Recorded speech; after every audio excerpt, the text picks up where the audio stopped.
Les jours passent sans qu'une piste particulière soit officiellement suivie. L'affaire Émile retient en haleine la France entière, déconcertée par les circonstances de la disparition du garçonnet de 2 ans et demi. Sa discrète famille est depuis scrutée. Si est une famille désormais scrutée de toutes parts, celle d'Émile, petit garçon de 2 ans et demi disparu le samedi 8 juillet 2023 dans le Haut-Vernay, hameau dans les Alpes de Haute-Provence. Un enfant sous la surveillance de ses grands-parents et qui s'est volatilisé, après avoir été aperçu par des voisins peu inquiets car habitués à voir les enfants gambader, mais qui culpabilisent désormais.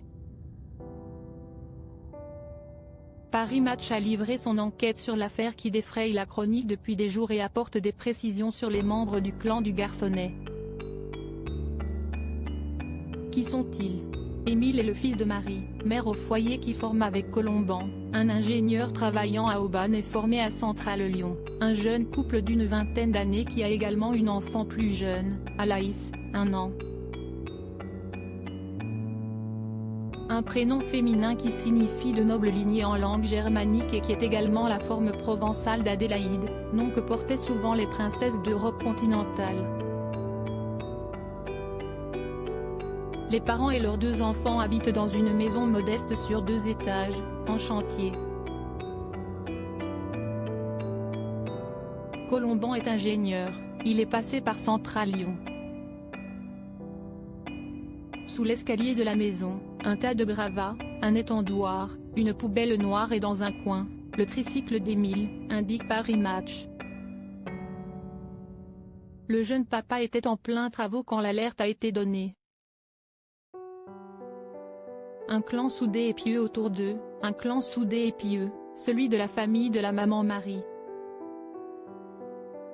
Ses parents sont Philippe, ostéopathe, et Anne et habitent comme l'aîné de leurs 10 enfants dans la commune de la Bouilladis, près d'Aix-en-Provence.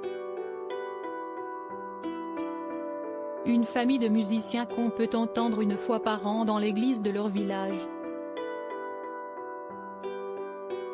Car pour prier, ils préfèrent se rendre à Aix dans une chapelle privée mais rattachée au diocèse, où la messe est dite en latin et Colomban et Marie ont leur place habituelle. L'arrière-grand-mère d'Émile et mère de son grand-père, Philippe, était une enseignante connue pour sa rigueur et son intransigeance. Beaucoup se rappellent les coups de règle, à une époque où cela était la règle. Une famille discrète, dont on sait d'après Paris Match que Philippe était aussi strict et n'hésitait pas à donner la fessée à ses enfants, reprochant à son gendre, Colomban, de ne pas être assez sévère avec les siens. Une famille aimante et unie pour le curé de la chapelle d'Aix, et pas sectaire selon lui, même si les enfants ne sont pas scolarisés avant le lycée. Une affaire complexe. L'enquête a été confiée mardi 18 juillet à 2 juges d'instruction, en raison de la complexité de l'affaire, a expliqué le procureur de la République de Digne-les-Bains Rémi Avon dans un communiqué, en soulignant que toutes les pistes restent envisagées, aucune n'étant ni exclue ni privilégiée. Au total, 1400 signalements téléphoniques ont été enregistrés sur la ligne dédiée mise en place suite au lancement d'un appel à témoins.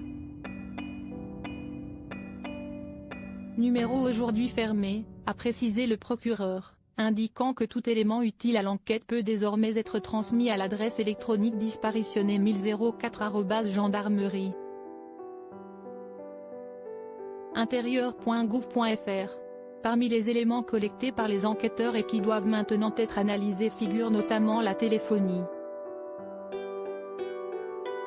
Le procureur a ainsi indiqué dans son communiqué mardi que près de 1600 lignes téléphoniques ont borné dans le secteur au moment de la disparition. En raison de la topographie montagneuse du territoire de la disparition, ce périmètre exact est difficile à délimiter, les communications pouvant borner sur différents relais. Retrouvez l'intégralité du dossier dans Paris Match, en kiosque depuis le 19 juillet 2023.